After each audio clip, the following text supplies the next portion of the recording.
হাসির রাজা, জ্ঞানের রাজা, রসিক রাজা।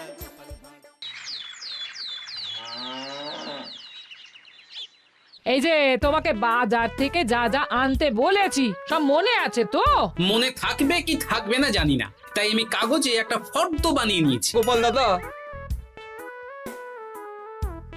পুটির মায়ের দাঁতের যন্ত্রণাটা আরো বেড়েছে। কাল সারা রাত যন্ত্রণায় ছটফট করেছে।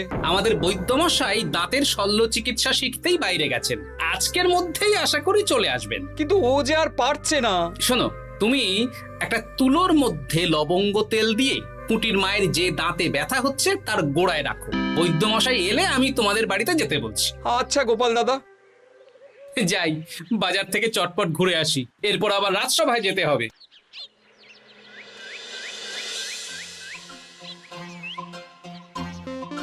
উফ, কি গরম রে বাবা, ছাতা নিয়ে বেরোলে ভালো হতো। এই তো সামনে আখের রস বিক্রি হচ্ছে, একটু আখের রস খাই, শরীরটা বেশ চাঙ্গা লাগবে।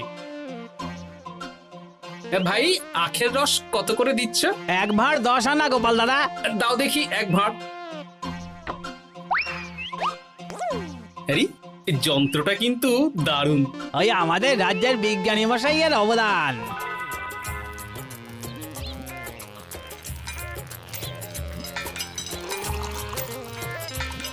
এই নাও গোপাল দাদা।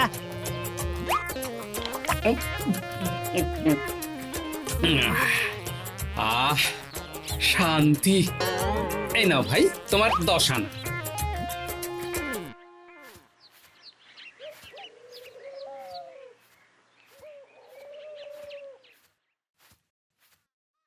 কি রাজবৈদ্য, এই ফিরছ নাকি? হ্যাঁ, এতদিন আমি দাঁতের চিকিৎসার ব্যাপারে তেমন কিছুই জানতাম না, এবার সব শিখে এসেছি।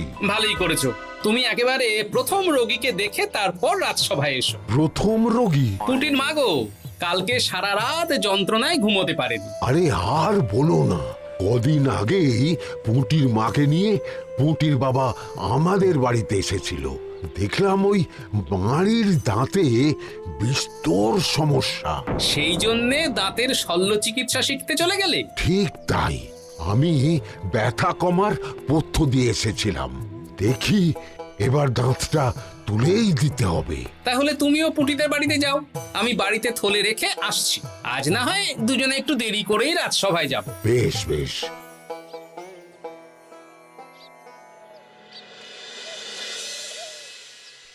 দেখুন মহারাজ, দেখুন আজকে রাজবৈদ্য আসেনি, আর ওদিকে গোপালও ডুব দিয়েছে।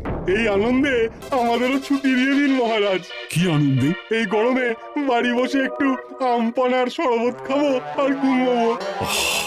রাজ্যের সেনাপতি যদি বিশ্রামের কথা বলি, তাহলে আমার আর কিছুই বলার নেই।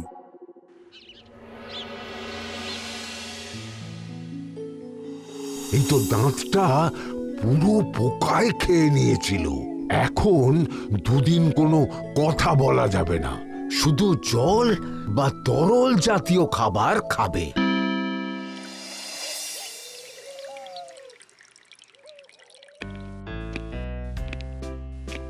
ওই তো গোপাল আর রাজবৈদ্য দুজনে একসাথে রাজসভায় ঢুকছে। রাজবৈদ্য মশাই ওনার জীবনের প্রথম শল্য চিকিৎসা করছিলেন, তাই আমিও দেখছিলাম। তা কি রাজবৈদ্য, সফল হয়েছো? হ্যাঁ মহারাজ, পুঁটির মায়ের একটা মাড়ির দাঁত পোকায় খেয়ে নিয়েছিল, সেটাই তুলে দিলাম। ভালোই হলো, আমাদের রাজ্যে কোনো দাঁত তোলার বৈদ্য বা চিকিৎসক ছিল না। এখন তুমি সাধারণ রোগ ব্যাধি নিরাময়ের সাথে সাথে দাঁতের চিকিৎসাও করবে। কিন্তু মহারাজ, একটা যে সমস্যা আছে। আবার কি সমস্যা? আমি যে দাঁতের শল্য চিকিৎসা করি এটা তো আর রাজ্যবাসী জানে না, তাই কতজন আর আমার কাছে আসবে সে নিয়ে আমার সন্দেহ আছে। মানে তুমি চাইছো যাতে তোমার কাছে বেশ কিছু রোগী তাড়াতাড়ি আসুক, যাতে তুমি অনুশীলনও করতে পারো, তাই তো? একদম ঠিক ধরেছেন মহারাজ, কাজ না করলে হাত পাকাবো কি করে? তাহলে ঢেড়া পিটিয়ে বলে দিলেই তো হয়। এতে তেমন ভালো কাজ হবে বলে মনে হয় না। তা তুমি কি বলতে চাইছো গোপাল? প্রচার হবে, কিন্তু একটু অন্যভাবে। কিভাবে? আজ বিকেলে আমি রাজবৈদ্যর হয়ে প্রচার করব, শুনে নেবেন। বেশ।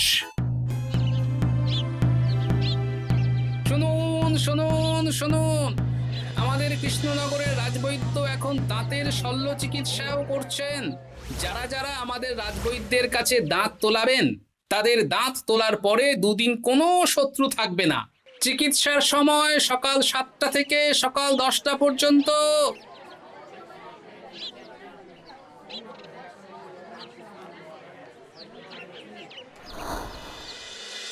এসব তুমি কি উল্টো পাল্টা কথা বলছো গোপাল? উল্টো পাল্টা না, আপনি দেখুন না আপনার বাড়িতে লোকজন আসে কি না। আর কেউ যদি জিজ্ঞাসা করে যে এই রকম প্রচারের কারণটা কি, তাহলে বলবেন রাজসভায় আমার সাথে কথা বলতে আমি বুঝিয়ে দেব। বেশ।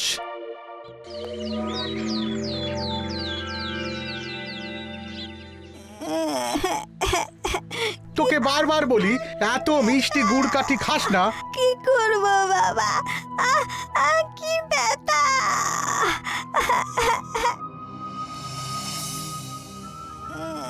বাড়ি আছেন নাকি বৈদ্য মশাই? হ্যাঁ, আছি আছি। এই আমার ছেলেটার না দাঁতে খুব ব্যথা 2 দিন ধরে। দেখছি। তা আপনাকে তো এই রাজ্যে আগে দেখিনি। আমি পাশের রাজ্য থেকে আসছি। শুনলাম আপনার কাছে দাঁতের শল্য চিকিৎসা করালে আগামী 2 দিন কোনো শত্রু থাকবে না। ঠিকই শুনেছেন। বেশ, তাহলে বলুন কেন থাকবে না?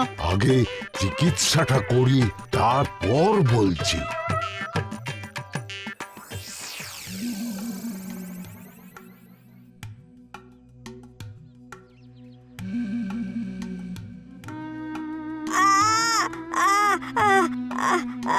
আর চিন্তা নেই, এখন 2 দিন কোনো কথা বলা যাবে না। এবার তো বলুন আমার ছেলের আগামী 2 দিন কোনো শত্রু থাকবে না কেন?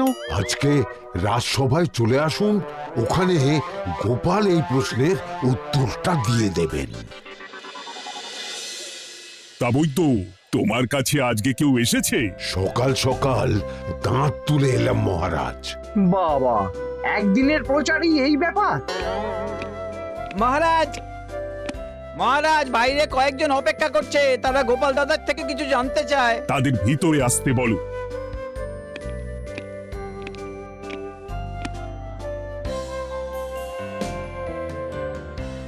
আজ আমার ছেলে বৈদ্য মশাইয়ের কাছে একটা দাঁত তুলিয়েছে। আমি জানতে চাই প্রচার অনুযায়ী আমার ছেলের নাকি আগামী 2 দিন কোনো শত্রু থাকবে না, সেটা কেন বলা হয়েছে?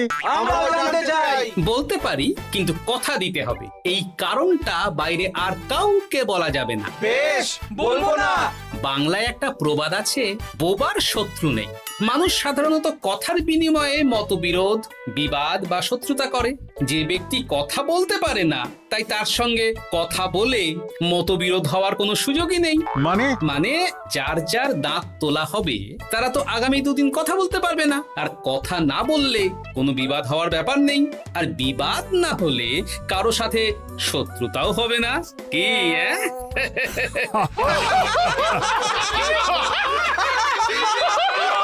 এই জন্যই তুমি হাসির রাজা গোপাল ভাঁড়। কে তোমার কথা শুনতে যাবে?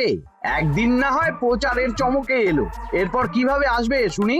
এরপর রাজবৈদ্যের সুনামেই লোকজন ছুটে ছুটে আসবে। বাহ বাহ বাহ, তোমার কত জ্ঞান। মহারাজ, এই কথা শুনে আমার মাথাতেও একটা বুদ্ধি এলো। অল্প পুঁজিতে শুধু প্রচারের জোরে এত রোজগার করব না, গোপাল হাঁ করে দেখবে। নিশ্চয়ই কোনো লোক ঠকানোর কথা ভাবছেন। মোটেই না। আচ্ছা, আগামী 3 দিন ব্যাপী মেলা হবে, সেখানেই তোমরা দুজনে তাহলে ব্যবসা করো। বেশ, করব। যে সবচেয়ে বেশি রোজগার করবে তাকে আমি 50 মোহর পুরস্কার দেব। রাজি। মেলার শেষে আমার প্রশংসায় পঞ্চমুখ হবেন সবাই, দেখে নেবেন।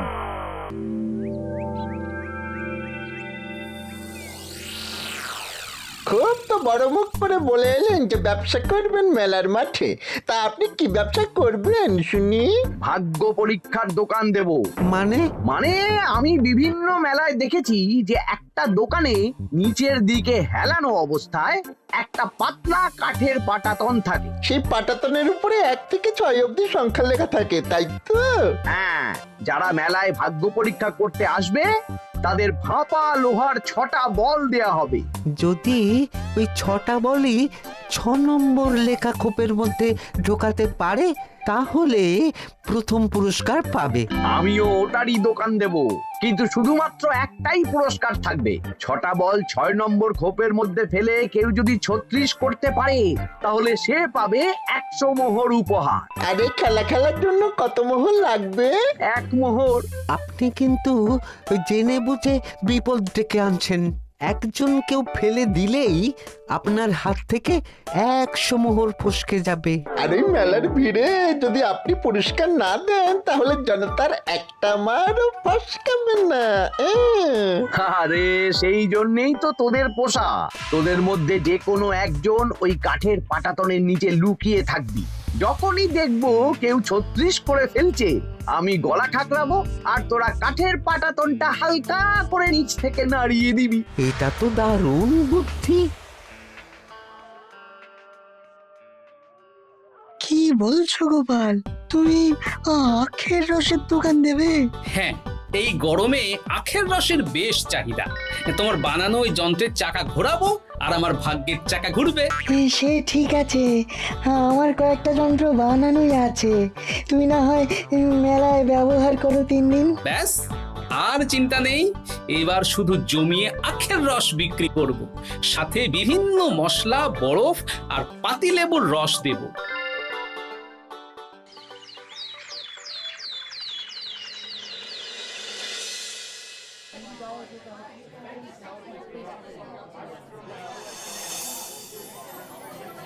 এই দোকানের পানীয় খেয়ে মন হবে বশ।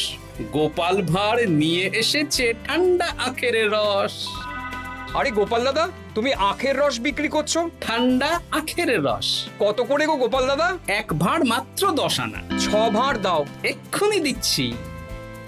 আসুন আসুন আসুন, সবাই আসুন। আসুন আসুন আসুন, এদিকে আসুন, এদিকে আসুন, ভাগ্য পরীক্ষা করুন। 1 মোহরে 100 মোহর।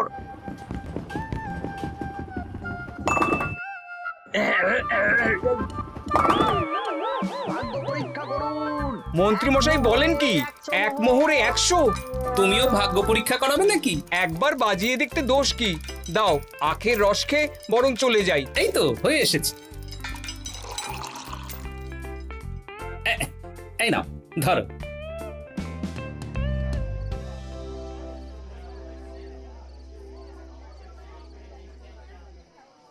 কি মন্ত্রী, ব্যবসা কেমন চলছে?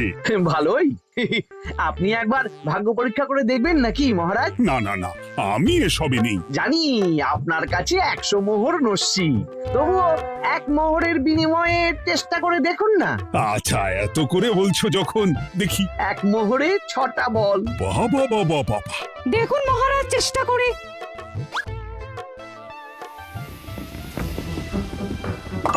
এই তো একটা 6 পড়েছে, আবার চেষ্টা করুন। জয় মা জয় মা। আবার 6। সাবাস। দেখুন হয়ে যেতে পারে, আর তো মাত্র 4টে বাকি। দেখি তৃতীয়টা। আরে পাস, আবার 6। নিন খেলুন।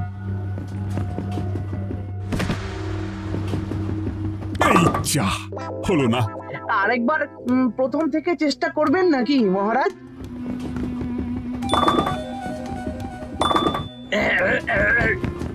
না, এবারেও হলো না। 2 মোহর জলে। অন্য সব জায়গায় বাকি সংখ্যাতেও পুরস্কার থাকে, আপনার এখানে নেই কেন? আমার এখানে ধামাকা পুরস্কার, তাই বাকি আর কিছু রাখিনি। 36 করতে পারলেই 100 মোহর। এই নাও মন্ত্রী, 2 মোহর।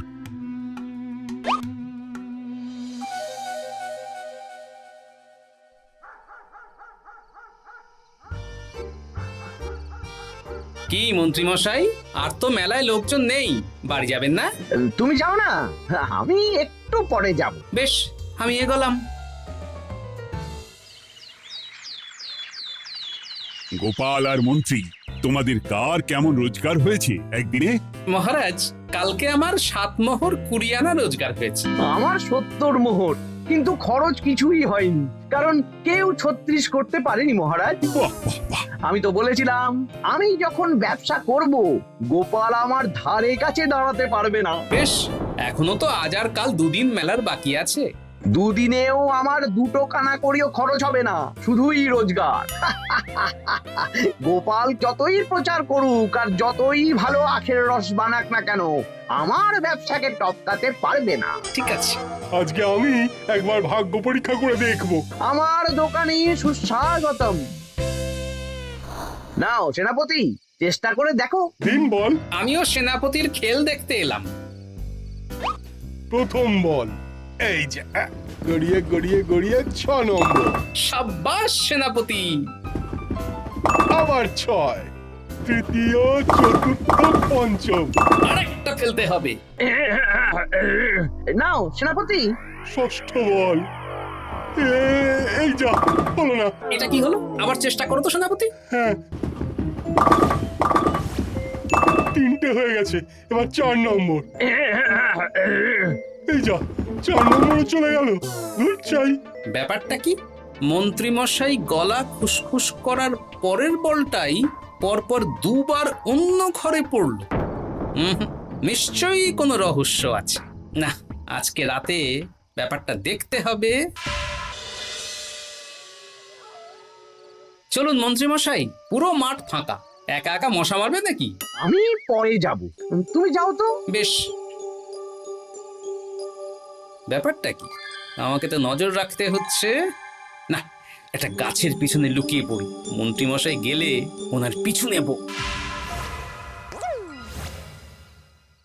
দেখুন মন্ত্রীমশাই, পরপর 2 দিন আমি পাটাতনের নিচে ছিলাম। আগামীকাল ঘরটাকে থাকতে বলুন। বেশ, তাই হবে। আর অত জোরে গলা খাঁকড়াবেন না, কেউ যদি সন্দেহ করে ব্যাপারটা বুঝে যায় মুশকিল হয়ে যাবে। আরে কেউ বুঝবে না, অনেক রাত হলো, চল চল চল চল চল। আচ্ছা, এই ব্যাপার। তাই ভাবি 2 দিন ধরে একটাও কেউ পারলো না কেন? কাল আমিও মজা দেখাবো।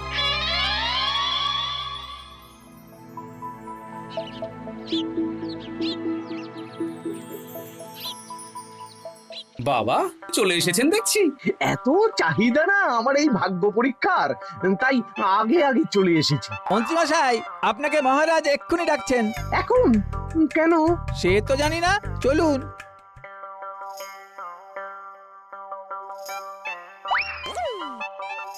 এই বেটা ঘটা, এবার বেরো।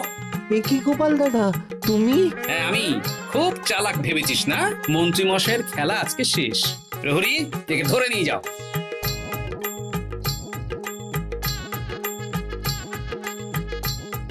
বিজ্ঞানী, তুমি তোমার চুম্বক নিয়ে এসেছো তো? হ্যাঁ, এবার 6 নম্বরের নিচে একটা টান টান করে সমান রেখা টানতে হবে, আগা থেকে গোড়া অবধি। তুমি তো সব সকালে বুঝিয়েই দিয়েছো। দাঁড়াও, দাগটা টেনে নি। একদম 6 নম্বর খোপ অবধি যাচ্ছে, সেই অনুযায়ী টান টান করে দাগ টানো। টানছি, তুমি বাইরে নজর রাখো। নজর রাখছি। কাজ হয়ে গেছে, তুমি একবার অনুশীলন করে দেখে নাও। হ্যাঁ দেখছি।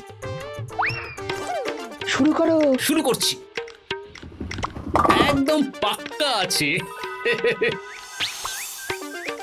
দূর, কেউ ডাকেনি, অকারণে সময় নষ্ট করলো। কতগুলো খদ্দের ফিরে গেছে কে জানে। কি হলো মন্ত্রী মশাই, এত রাগ কিসের? রাগ হবে না, ওরই বেটা আমার সাথে মজা করছিল। বেশ অনেকজন খদ্দের ফিরে গেল, আমার কত ক্ষতি হয়ে গেল। আমি খেলে আপনার ক্ষতিপূরণ দিতে পারি। কি, তুমি খেলবে? হ্যাঁ, ভাগ্য পরীক্ষা করতে দোষ কোথায়? ওই তো বেশ কয়েকজন সভাসদেরা আসছেন, সবার সামনেই খেলবো। তাহলে শুরু করি। হ্যাঁ, শুরু করো। এই বল যা, 6 নম্বরে যা। আরে বাস, গোপালের ফেলাপল তো গড়ালো না, সোজা 6 নম্বরে চলে গেল। এই দেখুন, আবার যাবে। বলকে আমি বলবো, বল কথা শুনবে। এই বল যা তো, 6 নম্বরে যা। আবার 6, আবার 6। আবার 6। কি, এটা কি হচ্ছে? যা বল, এটাও 6 নম্বরে যা। আবার 6, 100 মোহর। হ্যাঁ এটা কি করে হলো? দিন মন্ত্রী মশাই, 100 মোহর দিন। ইয়ে না মানে মন্ত্রী দাও বলছি। আমি আবার খেলবো। 6, আবার 6। আবার 100 মোহর। আর নেই। এই ঘটা আর কি করছিসটা কি? ঘটা নেই মন্ত্রীমশাই, আমি আছি। আর আছে আমার চুম্বক। মানে তোমার কারসাজি ধরা পড়ে গেছে মন্ত্রী। গোপাল আমাদের সব বলেছে। হ্যাঁ, আপনি যেমন ছলনা করে ভাগ্য পরীক্ষার ব্যবসা করছিলেন, তেমনি গোপালও ছলনা করে আপনার ব্যবসা উল্টে দিল। তাহলে শেষমেশ কে জিতলো? হাসির রাজা, জ্ঞানীর রাজা, রসিক রাজা গোপাল ভাঁড়। লোকের ভাগ্য পরীক্ষা করছিলাম,